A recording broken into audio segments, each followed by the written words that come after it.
Each year, Microsoft Research hosts hundreds of influential speakers from around the world, including leading scientists, renowned experts in technology, book authors, and leading academics, and makes videos of these lectures freely available.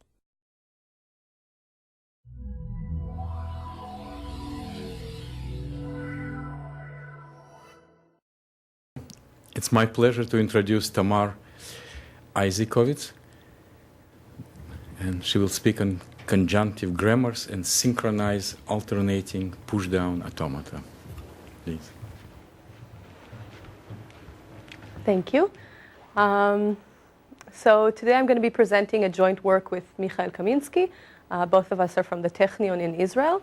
And hopefully by the end of the lecture, we'll all understand all of the words in the title. Okay, so context-free languages combine expressiveness with polynomial parsing, which makes them very appealing for practical applications. And in fact, they're possibly the most widely used language class in computer science. They form much of the theoretical basis for fields such as programming languages, computational linguistics, formal verification, and more. Now, the goal of in recent years and of several of the people in formal language theory has been to find models of computation that generate a slightly stronger language class without sacrificing polynomial parsing. And the reason for that is that those types of models seem to have great potential, because every applicative field that's based on context-free languages, if we now plug in a stronger model without sacrificing efficiency, potentially we could be able to do more things. And in fact, several fields, for example, computational linguistics, have actually already voiced the need for a stronger language class. So one of these models is called Conjunctive Grammars. They were introduced by Alexander Ochotin in 2001, and they're an extension of context-free grammars. And they're an extension in the sense that they add explicit intersection rules. So for example, here you can see that from the variable s, we derive a conjunction of two variables, in this case a and b, which, and again, we'll get into the specifics of this later, but let's say we continue the derivation, and at some point each of them has derived a word. And then if they both agree on the same word, the conjunction can be collapsed, and we have a derivation of w. So essentially what we have here is the language of A and B of that conjunction is the intersection of the language of A and the language of B. They both have to be able to derive the same word for the conjunction to derive that word. Now, for those of you who might not remember from their undergraduate studies, context-free languages are not closed under intersection, so this is a stronger language class. Yet we do have polynomial parsing for this language class, so again, it is a candidate for practical applications. And it has all the other, it retains all the other nice properties that context-free languages have. It's a lot of them. Closed under all the other operations. We'll actually get to closure properties towards the end of the lecture. But yes, a lot of the properties are kind of the same, which is what I think makes these grammars pretty cool. So our major contribution has been to introduce the automaton model for this class of languages, which we originally showed in a 2008 paper. It's an extension of classical pushdown automata. This is a synchronized, alternating, etc. We'll just call it SAPDA because it's a bit shorter. Now, oops, I went backwards instead of forward. There we go. Okay, so in an SAPDA, the stack is modeled as a tree, as we can see here. So instead of just having one stack, we have something more along the lines of a tree of stacks. And throughout the computation, we require that all of these branches that we open up, they all need to accept. So because we have first one needs to accept and the second one needs to accept, etc., that's where we get that, again, the intersective quality. The model uses a limited form of synchronization to create localized parallel computations. So for example, these two can do their computation in parallel. But at some point, they're going to have to synchronize and collapse back to their parents, so it's not a complete separate computation for the two of those. This is the first automaton counterpart that has been showed for conjunctive grammars, so it's kind of closing a gap that existed in the theory for these grammars. And I'm also going to touch on a second work that we recently showed in the Formal Grammars conference that was just held, where we show that a subfamily, one-turn SAPDA, is equivalent to the linear subfamily of conjunctive grammars. This is mirroring the classical equivalence between one-turn pushdown automata and linear grammar, so it kind of strengthens the claim that these are, in fact, a natural counterpart. So your machines accept exactly the same. Exactly the same. Classes of as Yes, conjunctive grammars, exactly. Okay, so in our talk today, we'll start out with a slightly more rigorous definition of the computational models themselves. Then we'll do a very high-level look at the equivalence results, and we'll talk a bit more about the subfamilies that I mentioned before. Then we'll talk a bit about the language class, the characterizations, the closure properties. We'll also talk a bit about mildly context-sensitive languages, which for those of you who might not be familiar with them, that's from the field of computational linguistics. And we'll wrap up with a short summary and some future directions. So what are those things at the end? Just some examples of really useful things that are not context-free? Yeah, I'm going to try and show the types of languages that we can generate using these models and hopefully convince you that they're interesting. Okay, so let's start out with the model definitions, and first the grammars. So a conjunctive grammar has 4 sets: a set of non-terminals, or variables, I sometimes call them, a set of terminal symbols, the derivation rules, and the start symbol. And this is exactly like a regular context-free grammar. The difference is in the derivation rules. So now, from a non-terminal A, we can derive a conjunction of any number of strings over terminals and non-terminals. So instead of just having one, like in a regular grammar, here we have a conjunction. If we do happen to have exactly one, that's just a standard context-free grammar rule, so it is a conservative extension. For example, here we can see a rule with 3 conjuncts. So A derives little a, B, and BC, etc.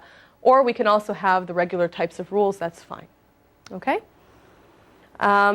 Now, in terms of the way our derivation looks, we have 2 types of derivation steps. The first is the standard rewriting step. So I can take any variable in my derivation and replace it with the right-hand side of one of its rules, except in our case, that right-hand side could potentially be a conjunction of more than one string.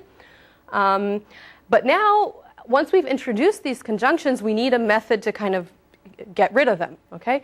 And that's where the second type of step comes in. If at some point we have a conjunction where all of the conjuncts are the same terminal word, we can take that conjunction and just collapse it back to the word itself, okay? In terms of the language, we're talking about all of the terminal words derivable from the start symbol. And this is the important part. Because of the parentheses symbols and the ampersand sign, they're not part of our terminal alphabet. We have to get rid of them. If we were trying to derive a word in the language, any conjunction that we open up during the course of the derivation will have to be collapsed. Okay, so anything we create, they have to ultimately agree with each other, all of the conjuncts, derive the same word, and then they can be collapsed back. Sure. The last clause. Mm-hmm. Is it really important to require the W is a terminal word? terminals? Actually, it is. It changes the power of the model. It's significantly stronger if we allow it to be any string. In a way, it's maybe a bit hard to see why at this point. I was confused by it as first as well. It was the first question I asked. But this way, we're forcing them to agree on the end result. What is the word that we derived? And that's the word that's going to be in the intersection of our languages. If they agree on a kind of an intermediate stage, then from that intermediate stage, we can still go in lots of different directions. So it gives an added power to the model.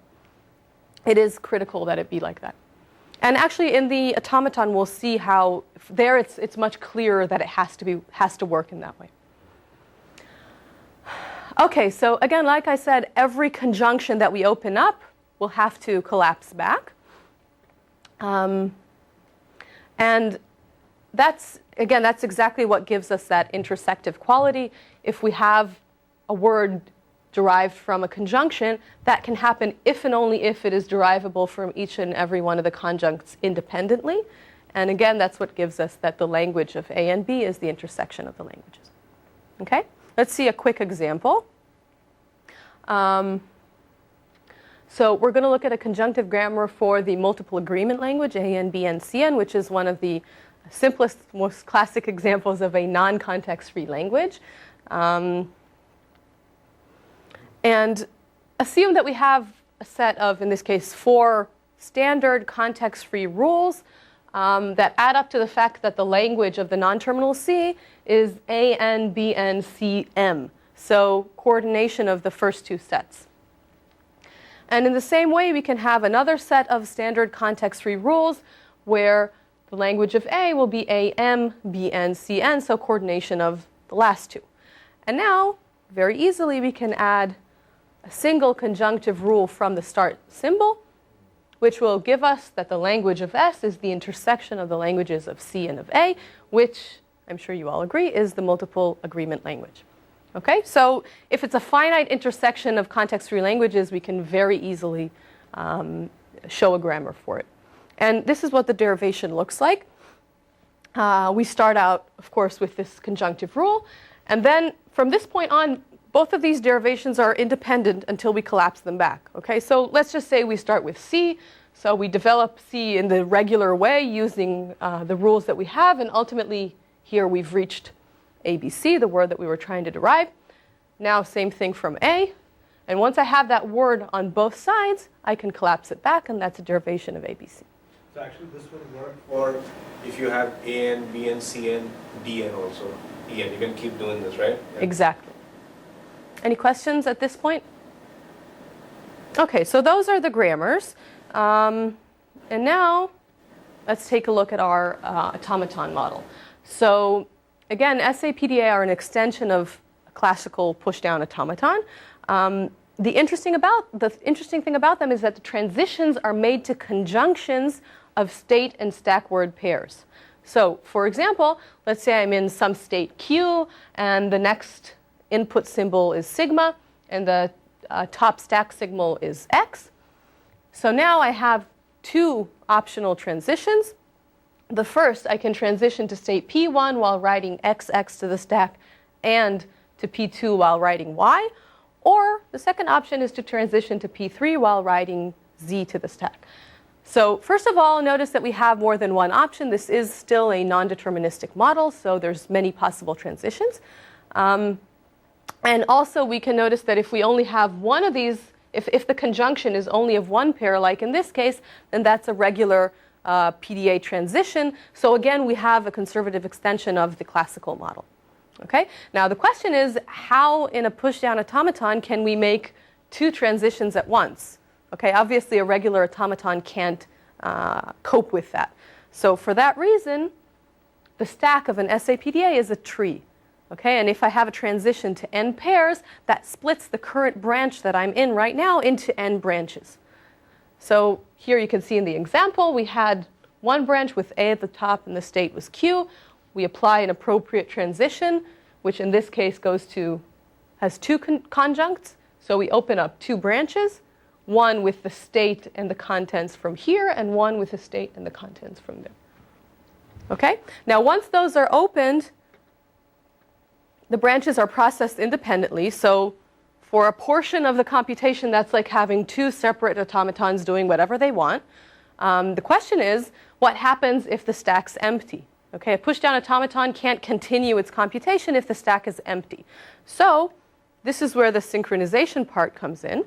If I have sibling branches that are all emptied, I can collapse them back to the parent branch if they're synchronized. Okay, now what do I mean by synchronized? They have to agree on what the next step of the computation is going to be. So that means that they have to be in the same state, and they have to have read the same portion of the input. Okay, so if that's the case, for example, as in here, I can collapse them back, and now the computation continues, just a moment, from the parent branch with the state that they agreed on, and with the next input character being whatever they were both about to read. Yes? So this business about have they read the same portion of the input? I thought that the input reading was always synchronized. that if there are all this computation proceeding along these various branches, you give the same input for all of them, they all make transitions synchronously, then they keep. You could model the automaton in that way. The question was why don't they all read the input synchronously? So it would be equivalent if they did. It actually would make our proofs and the showing the correlation with the grammar a bit more difficult. It's like adding another restraint that we don't really need. As far as I'm concerned, when they're like this, they're each doing their own thing. Okay, now if one of them read more of the input, then obviously they can't be collapsed back and continued because they're not synchronized. But it's the same expressive it's the same expressive power. It's the exact same thing. Okay. Any other questions? Okay. So the automaton looks exactly like a regular one. It has states and terminal symbols and stack symbols, an initial state, an initial stack symbol, and the transition function. And again, like before, the difference is in the transition function, which, as we saw, we transition to a subset of conjunctions of these state and stack word pairs. And in terms of how we describe the configuration of the automaton, we do that using a labeled tree. So each branch has a node in the tree. If it's an internal branch, then the label is just the contents of that stack. And if it's one of the leaves, then we also remember the state, the remaining input, and the contents of the stack. So it's kind of an extension of a regular configuration for an automaton. Okay, so like we said, each step a transition is applied to one of the stack branches. We could equivalently have done all of them together, but it's actually simpler to look at it this way.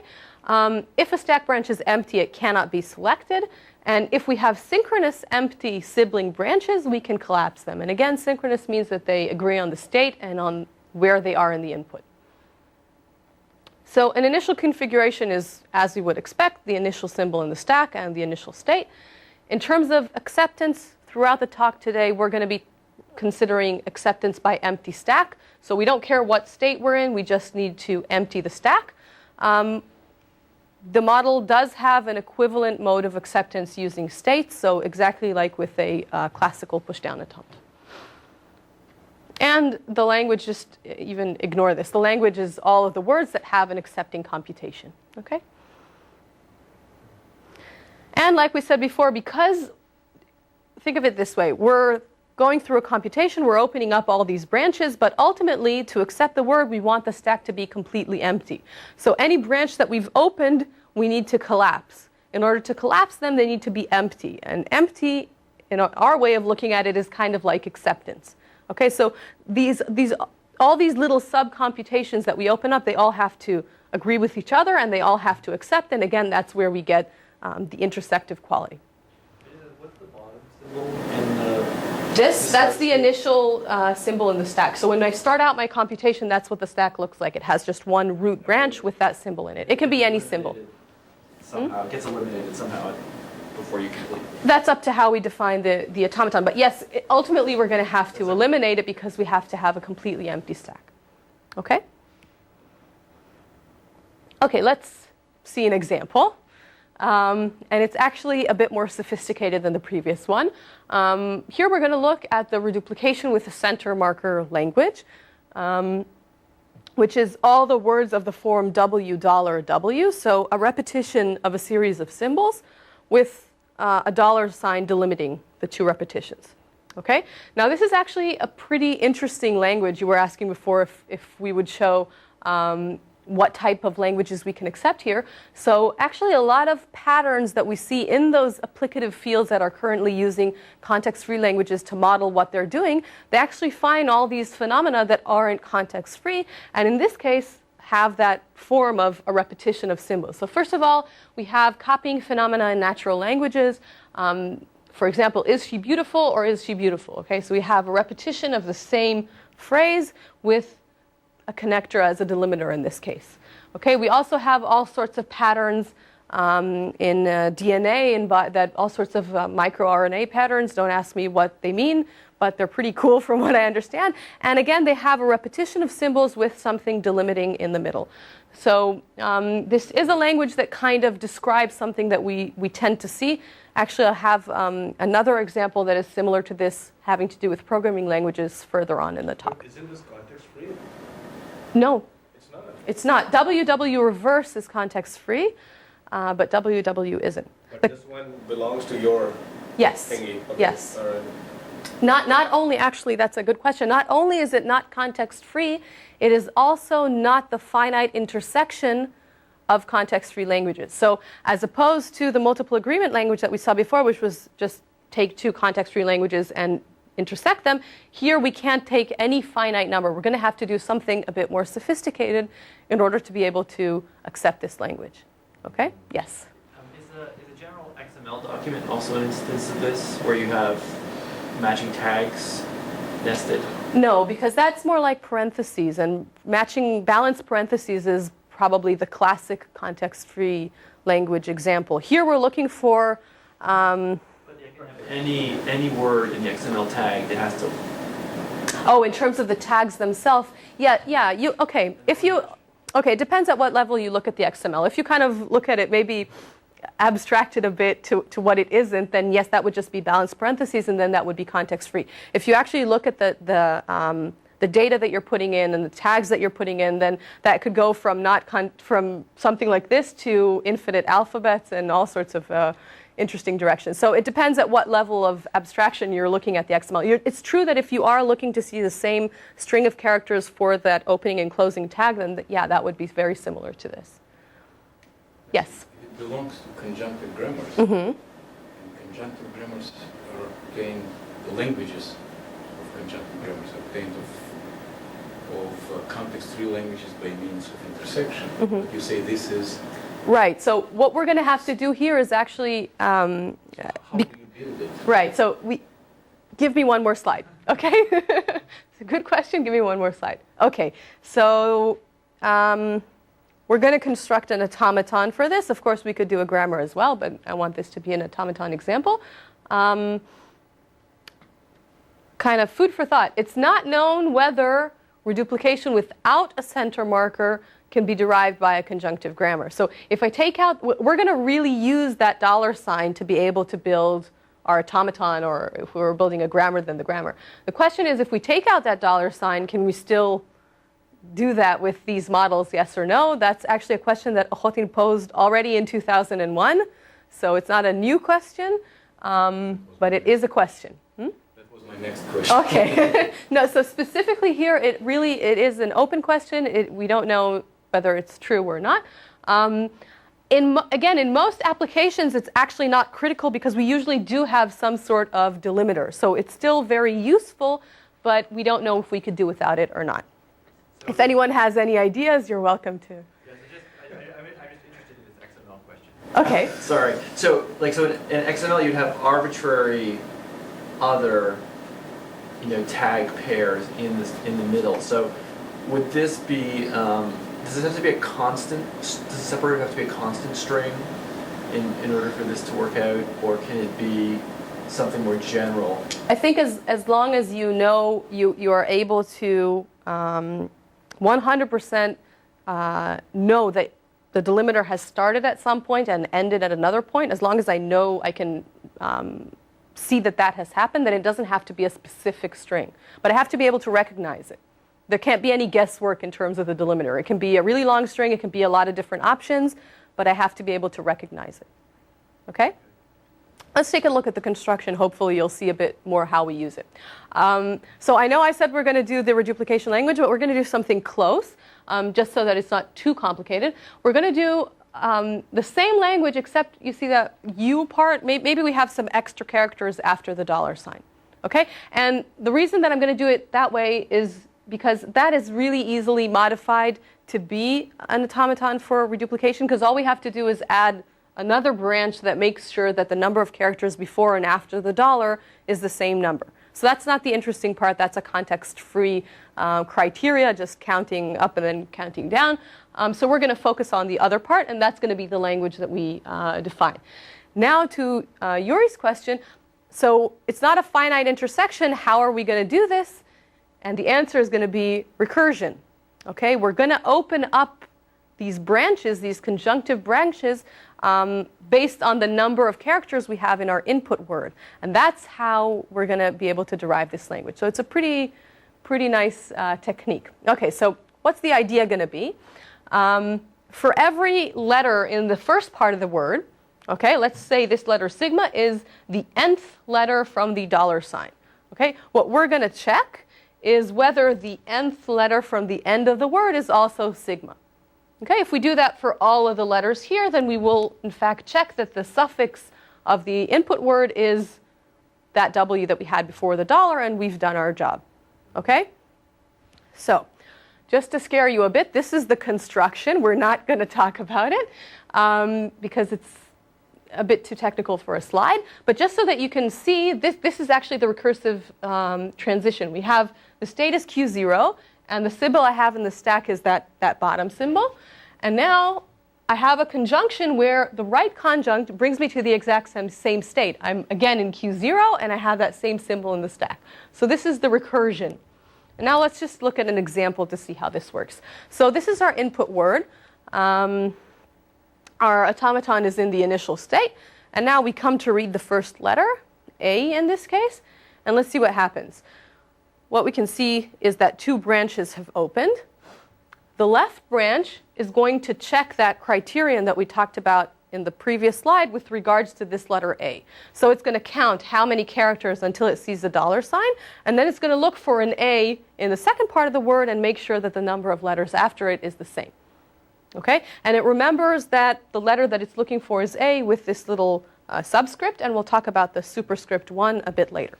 And then the right branch, that's the recursive one. So you see it looks exactly like we had the initial state, and it's going to continue opening up a branch like that to check for each and every letter in the first part of the input. So now when you read the letter B, first of all, this guy needs to count symbols. How does a pushdown automaton count symbols? It pushes symbols into the stack. So this means that it counted 1. Okay? Here we have the new branch for B. And here again, the branch perpetuating the recursion. And with the third B, the same thing happens. Now the first branch has counted 2 symbols, the middle one 1 symbol, a new branch for the third B, and again, the recursive branch. Okay, so this would continue for as many characters as we had in this first part of the input word. Now, this is the part where we use the delimiter, and this is why I said we have to be able to recognize it. It can be a bunch of characters, but we have to be able to recognize it. Why? Once we read the $sign, first of all, the branch that was perpetuating the recursion knows that it's done. It doesn't need to open up any more new branches. It's finished its job. So it emptied its stack and transitioned to the state QE, which is kind of going to be an end state that all the branches ultimately are going to reach. So from now on, nothing is going to happen to that rightmost branch. Now, the rest of the branches know that they have to kind of switch gears, right? Up until now, they were counting how many characters until the $sign. Now they need to look for that letter that they remember and make sure that it's the right number of characters from the end. So that's why now instead of superscript 1, they have superscript 2. That means they're in phase 2 of their computation, and they're looking for their respective letters. Okay, so this is that extra letter that we said we might have after the $. And so thankfully, all of our branches correctly guessed that they don't need to do anything when they read it. But once we read the letter A, this branch correctly guessed that that is the A that it was looking for. So it transitions to QE, and now it's going to start counting backwards. Okay, and the other 2 branches know they're not looking for an A, so they just ignore it, and we continue on. So that's a question about this final state QE. So it's just got a loop that says sort of ignore. Actually, it doesn't even need a loop because see, this branch is empty, so it can't make any more transitions. It's essentially stuck. Okay, and what it's doing is it's waiting. If at some point this one is empty as well, maybe they'll be able to collapse and we'll get rid of the branch. But we can't make any more transitions because it has no more symbols in the stack. That's just how a pushdown automaton works. Right, I'm just thinking about the criterion. You said that they all have to absorb the same number of symbols. So this one has to be, like, they have the thing we discussed at the beginning where each I see what you're saying. Yeah, okay. That's a good point. It would have to kind of continue ignoring, right. It would have to loop until the end of the input. That's right. Okay. So let's just go back one. So we were at this point, like this. And then we read the B. So this one has counted backwards by 1. So it emptied a symbol from the stack. And this one has now transitioned to QE as well. And when we read the third B, then those last two symbols are emptied. They're all in QE. And at this point, what we need to do is just they empty their bottom symbols. And now notice that they're all in the same state. Their stacks are empty. They finish reading the input. And now we can just have all of these collapsing moves, which bring it to the accepting state. Okay, so you can imagine that as the longer this part was, the more of this big tree we would have opened. But then, assuming everyone made the correct choices along the way, we would be able to collapse it back to this. Yes? You know, there's this thing called alternating finite automata. Right. And then there's these alternating pushdown automata also. Mm-hmm. Can they recognize this thing? Okay, that's a good question also. Alternating pushdown automata is actually it's not a new model. It's been around, I think, since 1981. Don't hold me to it. And what happens there is they also have these types of conjunctive transitions, but instead of it just being a local split, the entire automaton is duplicated. So now I have two completely separate automatons, and they also have the duplicate of what they already had in their stack. The bottom part of their stack is duplicated twice, so they can do different things on it. Now, actually, that model can accept the exponential time languages, so it's a stronger than this. This is kind of a very delicate extension because it's just localized, these splits, but then they have to agree and go back. Also with the grammars. You open up conjunction, but you have to get rid of it. Okay, as opposed to the full alternating model, which gives you two completely separate machines all the way through the end of the computation, and that's why it's stronger. And the reason you don't want to go there is because probably all the questions that you might be interested in asking about those guys are too hard. Right. It would you get a model which is too strong, so it's not good for practical usage. Okay. Okay. So now I'll try to sort of convince you that they accept the same languages, although I think it is, to a degree, pretty intuitive. The technical proof itself is quite involved, but if you believe that context-free grammars and pushdown automata accept the same class of languages, then you can see that we've made sort of the same type of extension on both models, and it would be pretty believable that maybe we got the same result. But let's take a quick look at it anyway. So our first theorem is exactly that a language is generated by a conjunctive grammar if and only if it is accepted by an SAPDA. The equivalence is very similar to the classical equivalence, and in fact the proofs are extended versions of the classical proofs. Okay, so it's not a new proof technique, it's just an extension of those classical proofs so that they can deal with the more sophisticated models. So let's just quickly look at the first direction. Given a grammar, we want to construct, and in this case we're going to construct a single state automaton, so it's not going to use states in order to decide what to do. Again, this is an extension of the classical construction. We're going to simulate the derivation of the grammar in the stack of the automaton, where if the top symbol of the stack is a variable or a non-terminal, we replace it with the right-hand side of one of its rules. And if we have a terminal symbol at the top of the stack, we empty it while reading the same symbol from the input. And in this way, we have a correlation between the stack contents and the derivation of the grammar. And through that correlation, we can show that they derive the same language. Let's see a quick example of what that looks like. Okay, so let's say we have some derivation here on the left, and we're looking at some point in the middle of the derivation where we have a prefix of only terminal symbols, that's W, then we have some variable, the leftmost variable, A, and then whatever is left of that sentinel form. And in terms of the automaton, for the correlation to hold, we assume that it's already read those characters from W out of the input.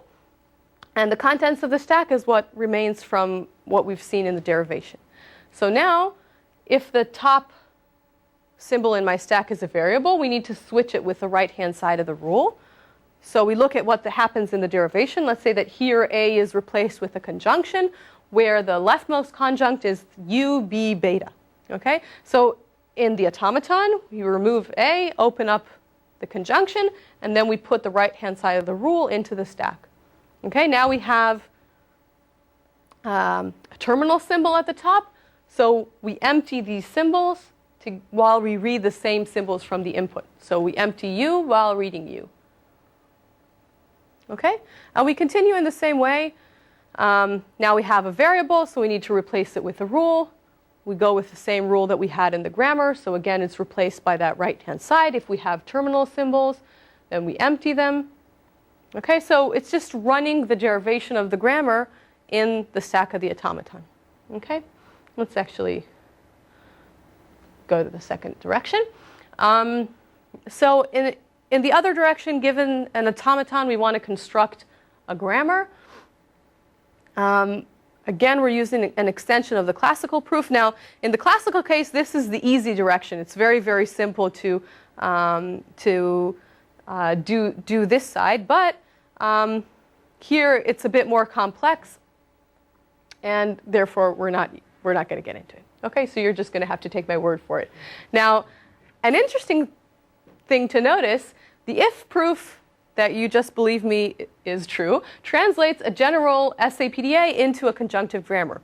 Whereas the proof that we kind of looked at before, the only if direction, translates a conjunctive grammar into a single state automaton. So that means that single state and multi-state SAPDA are equivalent, which, by the way, is a characteristic of classical pushdown automata as well. So again, a lot of what we're used to seeing in the classical case translates more or less as is to these extended models.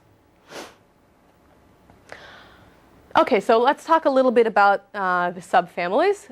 Linear conjunctive grammars were introduced in that same original paper from 2001. They're an interesting subclass, first of all, because they have especially efficient parsing. So the parsing algorithms for them are better.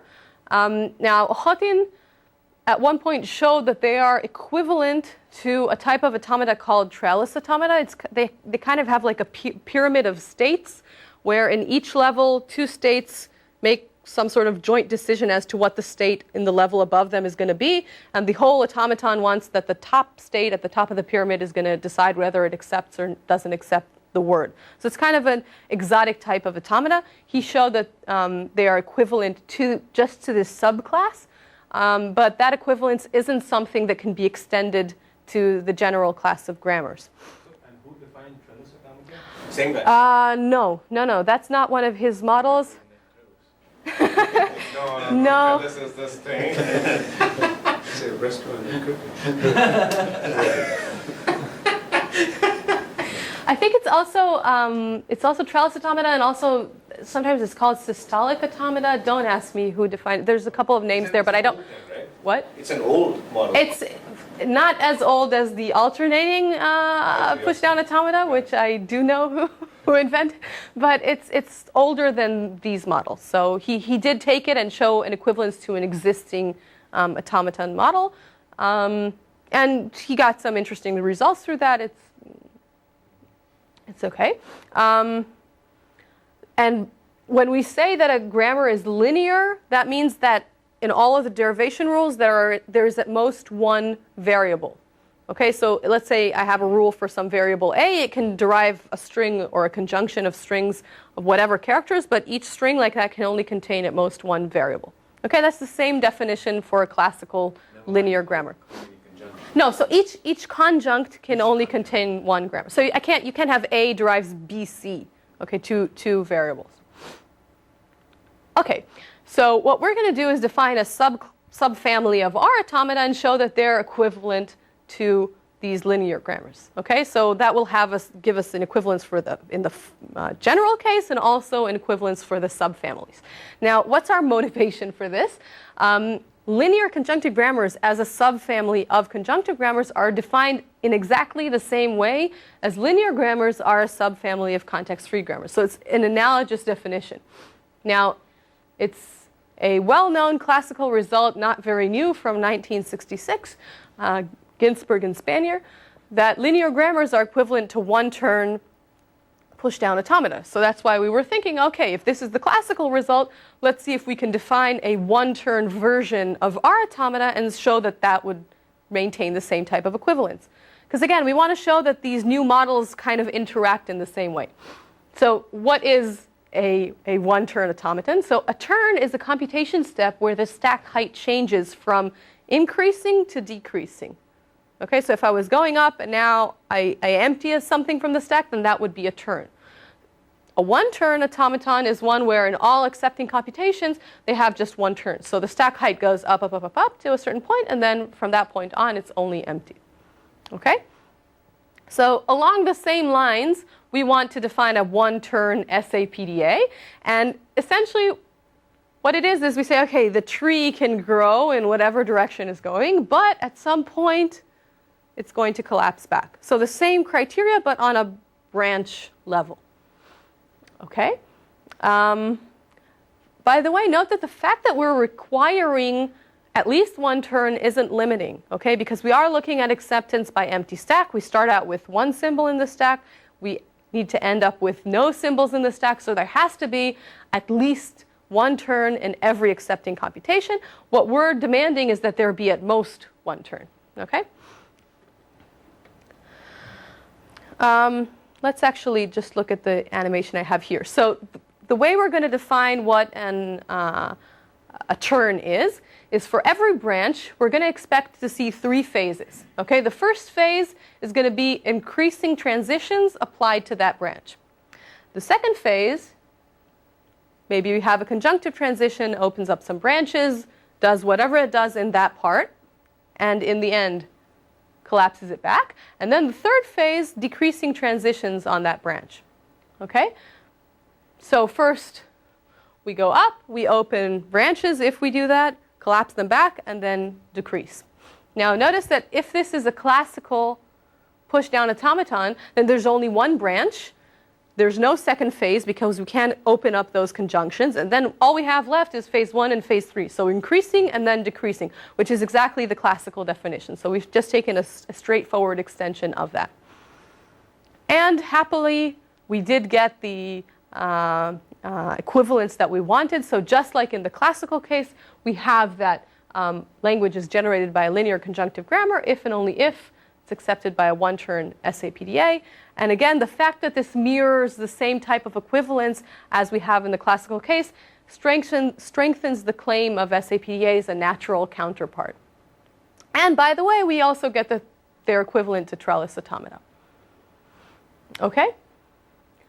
So, yes? Where do these one-pass branching automata sit with respect to ordinary context-free grammars? We'll get to that too. Oh, sorry. Actually, in the next slide, that's a very good question. Okay, so let's talk a bit about the generative power of these grammars. So first of all, conjunctive grammars, as we saw, they can derive any finite intersection of context-free languages, and also some additional languages like the reduplication with the center marker. So it's larger than that.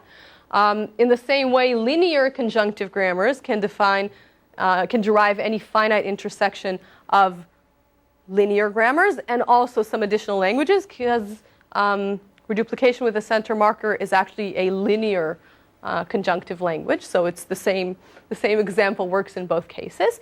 But, and I think this was your question if I understood it correctly, there are some context-free languages, not even intersections, but just regular context-free languages that cannot be expressed using a linear conjunctive grammar. So these two classes are kind of, it's not that one is stronger than the other. But the general conjunctive grammars have all of them. Yes? In terms of complexity results for parsing, do you have a slide on that? Yes, you guys are really good. But it's not the next one, it's the one after. Okay, so closure properties first, which I owe you from the beginning of the lecture, right?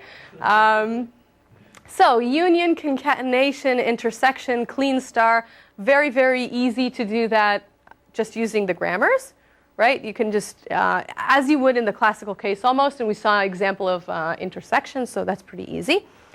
Not closed under homomorphism, but interestingly enough, closed under inverse homomorphism. And we're actually going to, I'm not going to prove it, don't worry, but we're going to touch on the proof of that one in the next slide.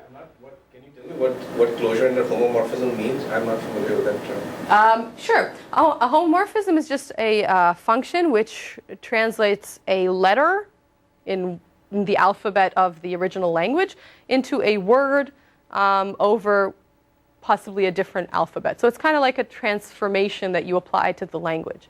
For example, if you had words over A, B, and you translate A to C, then now you would have words over C, B. Okay? So it's just a kind of a transformation, which interestingly enough, it's not closed under. That's kind of surprising. Yeah, but again, it's just because, for example, okay, this isn't a completely rigorous claim, but intuition. Let's look at the $W.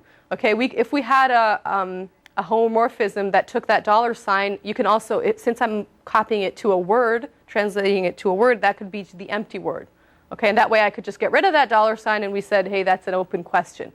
Okay, so that would already be kind of problematic. So here it's actually not an open question. There is a proof that that is not closed under homomorphism. But because when I translate things, sometimes I lose the boundaries that I use to do the intersections, and then I might get a language which is too strong, that I can't have gotten in a different way. Okay? Now, linear conjunctive languages are... Yeah, sure. Question. But, for example, a finite state automaton, they're probably closed under homomorphism, yes, right? All of these are... regular languages are closed under everything. Everything's standard. If you invent like a really strange function, then maybe not. But context-free languages, are they closed under yes, homomorphism? also their context-free languages are closed under all of these except intersection and complement. Yes, that's right. Okay, so, but the linear context-free languages are closed under complement. Linear context-free are also closed. So this is actually a kind of an interesting result. But it's an open question whether the general grammar class is or isn't closed under complement. By the way, if we answer this question, then we also know the reduplication without a center marker question, because the complement of WW is context-free. So if they're closed under complement, then we also know that they can derive WW. If they're not closed under complement, we're still in the dark. Okay? Now, the inverse homomorphism. This is just kind of me trying to convince you that it's nice to have an automaton model. Okay? So Ahotin originally proved this closure property using his grammar model. He built quite an elaborate proof to show this. The proof itself is 13 pages long as part of a 25-page technical report that he wrote on this subject. And it requires a separate proof for the linear subfamily. So actually that is proven through their equivalence to the trellis automata that we talked about before. So it's kind of involved. Whereas using our automaton model, classically inverse homomorphism is proven using pushdown automata because it's easier. And so that same easiness carries through to the extended models as well. It's just a very intuitive extension of the classical proof. It's not even an extension. It's just take the exact same construction, apply it to the stronger model, you get the proof. One page is even an overestimation. And the same proof works as is for whatever subfamily you're looking at. If you apply it to a one-turn automaton, the resulting automaton is also one turn, so automatically you get that proof as well. What is the intuition even for standard classic context-free grammars? Why is it closed under inverse? How do you show that? For that, we need to explain what an inverse homomorphism is. Right, because I didn't, yeah, you forgot to ask that one. You asked that one. Okay. Good thing I teach automata in formal languages, so I know all these very well.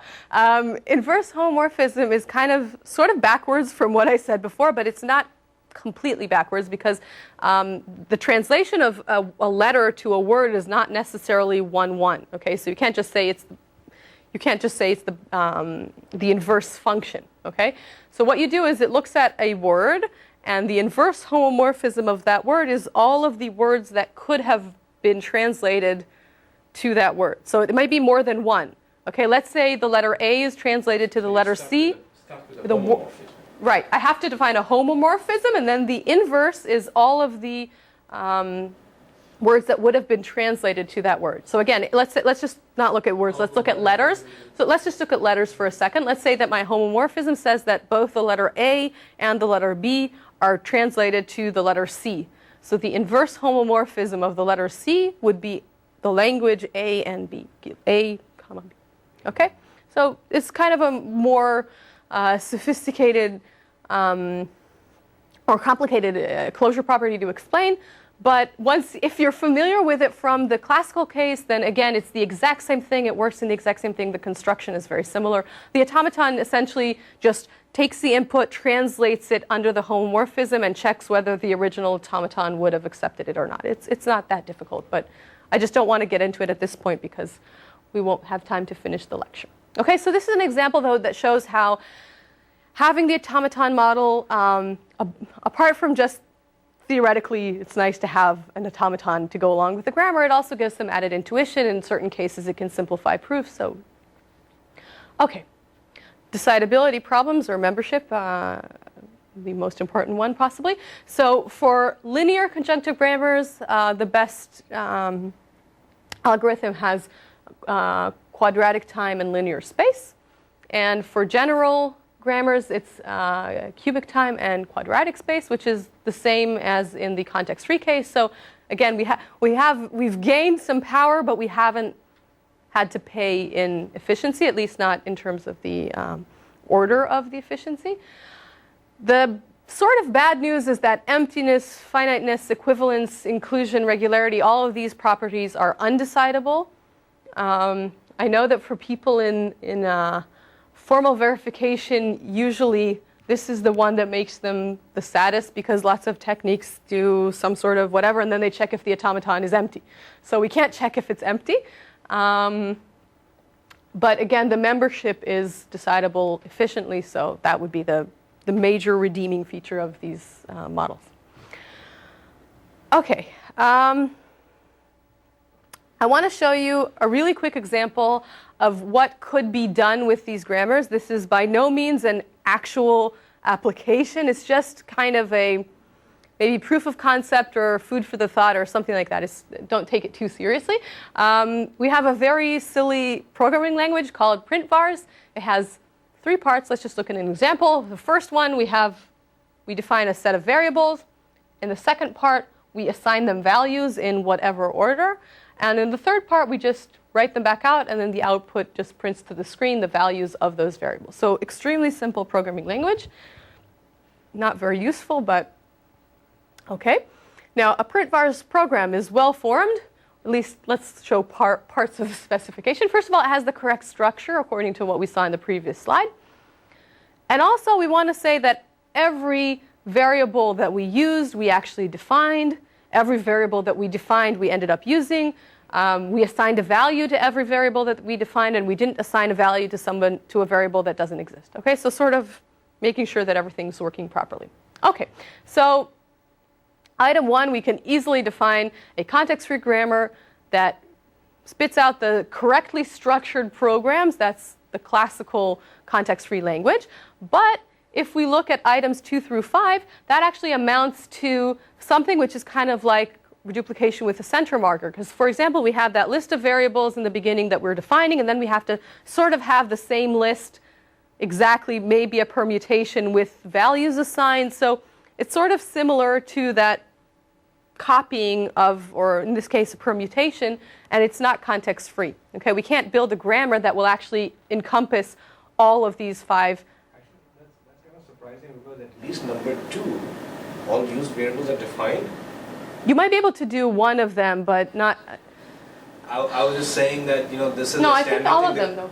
They do in data flow analysis, right? No, you would do that, but you wouldn't. Analysis can be reduced to CFL reachability, am I right? I can't guarantee that you're right. Okay. All right. I think in. Okay, I don't know if we'll keep going, yeah. I don't want to.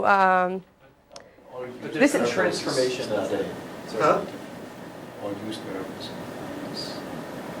Usually you would have something, an additional process that would check that. It wouldn't be in the lexical analysis of the program. You would have another level on top that would be checking that criteria. Because it's just too complicated for a context-free grammar. Just now, checking that the same, we have that it's the same identifier is not context.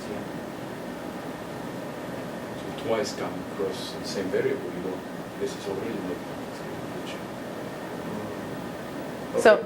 So in real life, we always say that programming languages are context-free, and they are in terms of structure, but when we start talking about the correctness in more complicated terms, then that's not a context-free language anymore. And so I'm not necessarily saying that the right way to do this is with the grammar, but it's interesting to think that we have a grammar formalism that can encompass all of these criteria. Yeah. Less toy language, say Pascal. Mm-hmm. Is it? I think a lot of I tried to think of some of the different types of correctness checks that we would do in a programming language. Many of them seem to be something that we could do with these grammars, but I definitely don't want to vouch for Pascal or Java or anything like that. But again, it's an interesting direction maybe for people who that would be their expertise to look at, okay, do these grammars give us any added value?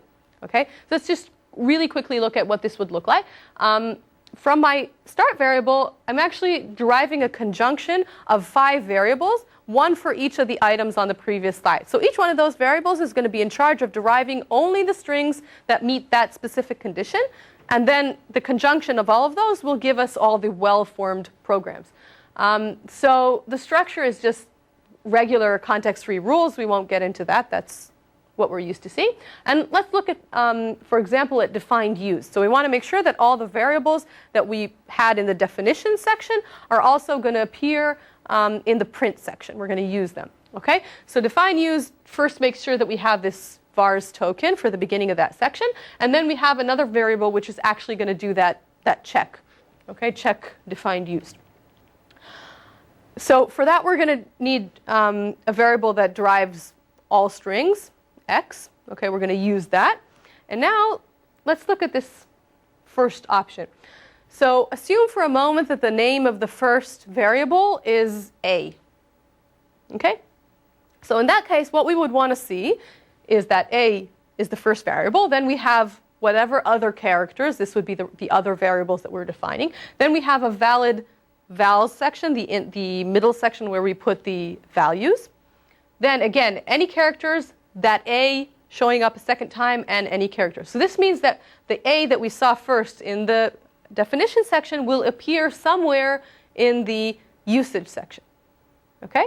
And then we also want to make sure that this holds, and also that all the variables appearing after that first a will continue to have the same type of criteria met for them. Okay, now it's not necessarily that all of them are called A, so we also have to have one of these rules for B and for C, and here I'm making a simplistic assumption that variable names are one letter. Again, I don't want to make something too complicated at this point, but you do see that we can check this kind of more sophisticated requirement at the grammar level, at the parsing level, okay, and not as a second layer of checking over the structure. Okay? So, one less, yeah. Excuse me? So this is an example of nonlinear conjunctive. This is yes, a nonlinear conjunctive. I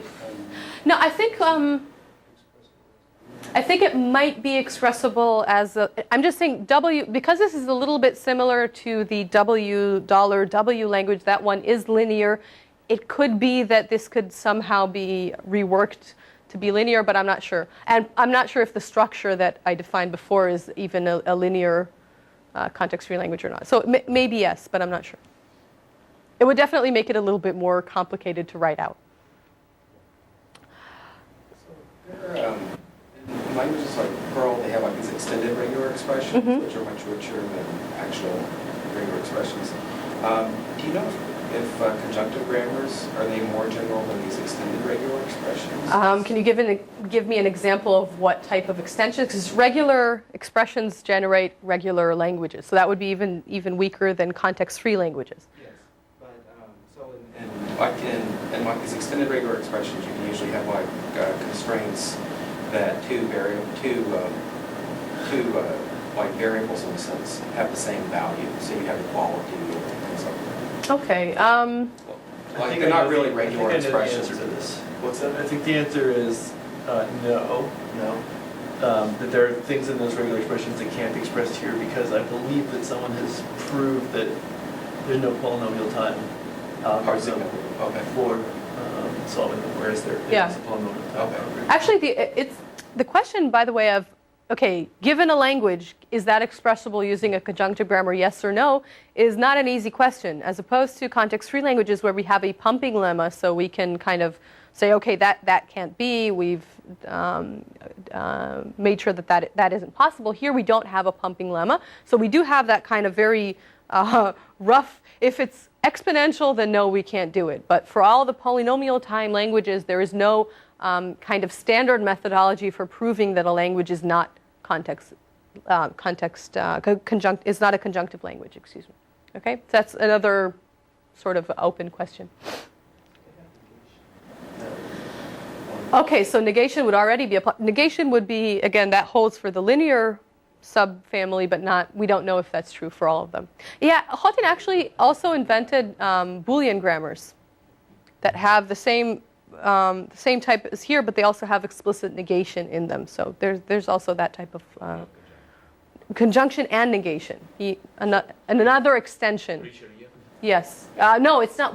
He doesn't know, because if these happen to be closed under complementation, then they would be the same. So and least as rich. At least as rich, exactly.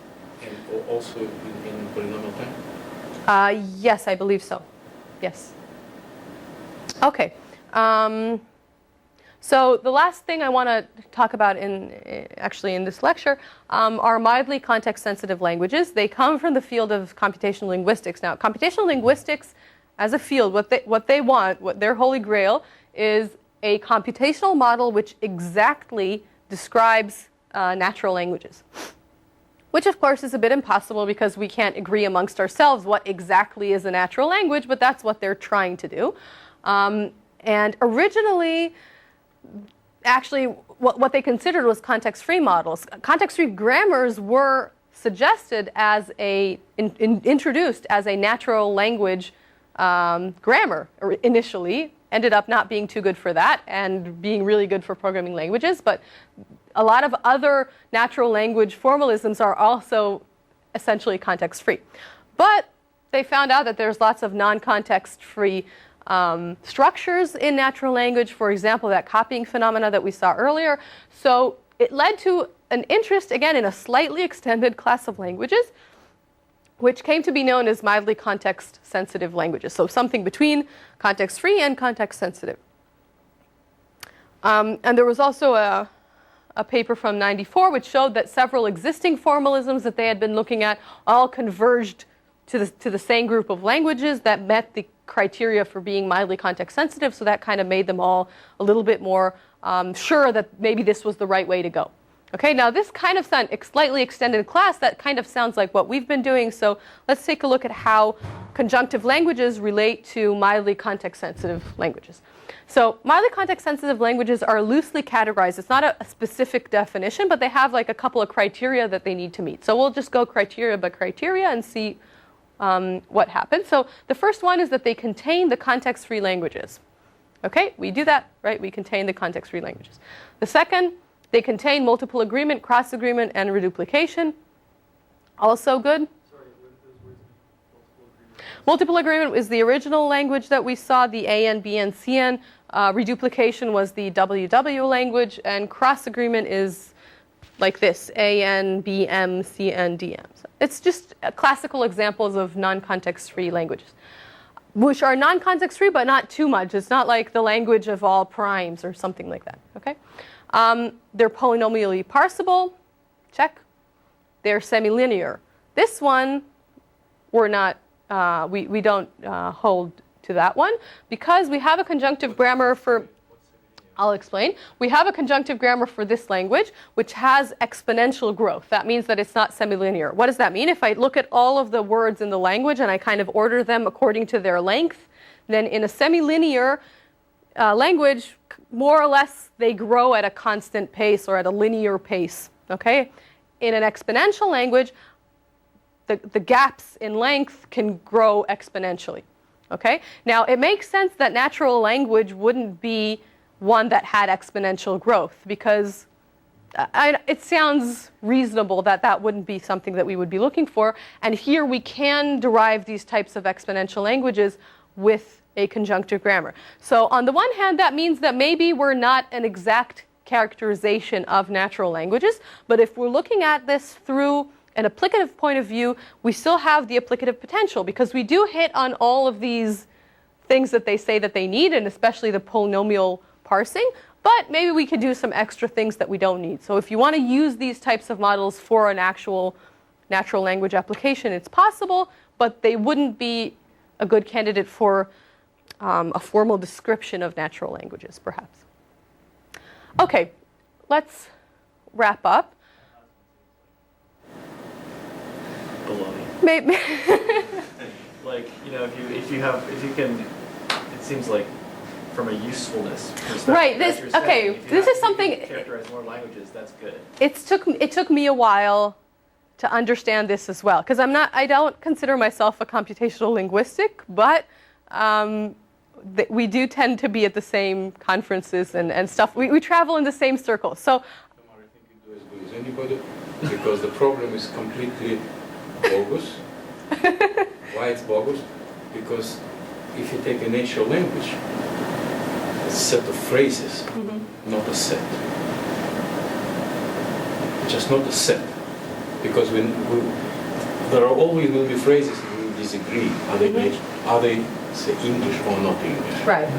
So there is no formalism in the world which is set theoretical formalism which can capture this. So it's kind of it's a weird combination between sort of ultra theoretical mathematical computer science, formal language theory on the one side, and then sort of philosophy, psychology, cognition on the other side. Like there's lots of people who do work on having grammars that evolve and kind of modify themselves in the same way that a child acquires speech. So lots of different people look at it from different directions. They don't even all agree to the claim that natural languages are not context-free. You can literally look at paper titles.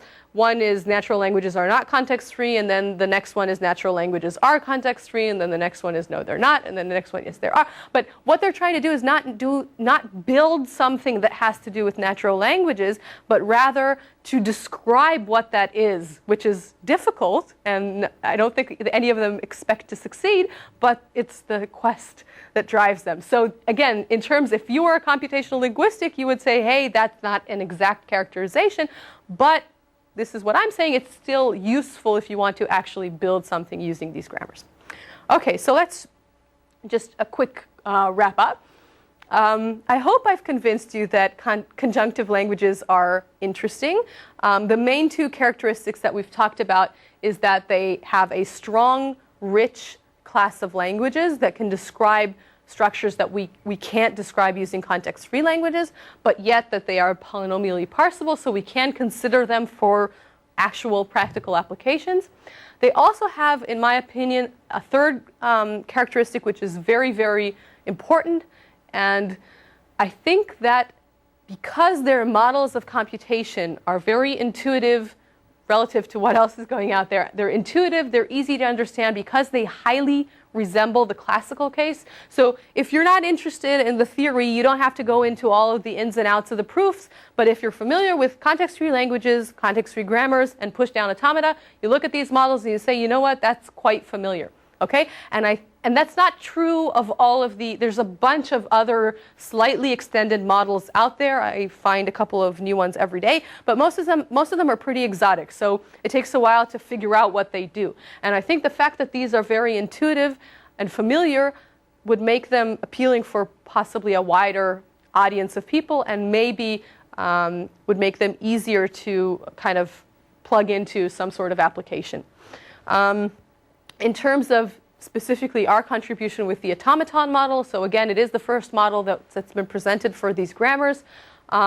it's a natural extension, and again, that was really important for us to make sure that it did work in the same way that the classical models did.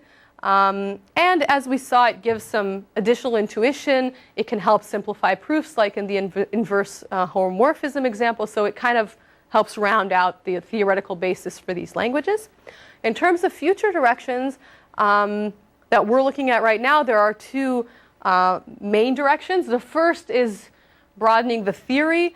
The next thing that we've already started looking at is a deterministic version of these automata. And again, that would probably tie in with LR conjunctive grammars, possibly taking this in a direction which would be better for compilation theory. So that's something that we're looking at already. And also, we're considering possible applications for these languages, maybe to find a real-life problem that could be solved, or a process that could be made better using these languages. We have started looking at some promising directions in formal verification, but it's very, very early stages, so I don't really have anything to say on that yet. And of course, I'm always happy to hear about other people's ideas. So if any of you think that these types of languages could tie into something that you're doing, then that's something that I'm always happy to hear about. Thank you very much for bearing with me to the end. These are the references that I've talked about. Also, if you need any additional references or anyone wants to read up on any of these things, you can contact me, and I would be happy to give those to you, because I'm sure you can't read them from where you're sitting. Thank you very much. Any more questions?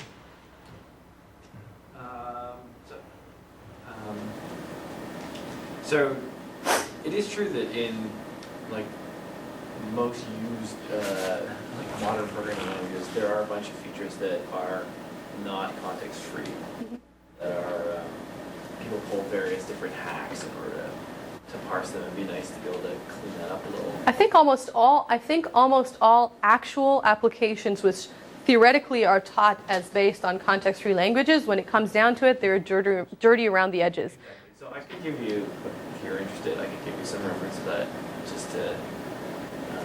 I'd be happy to hear it. I don't know if they're gonna these things are gonna fall into your class or not, but if you have. Let's finish and do offline. Sure. Okay, thanks again. Thank you.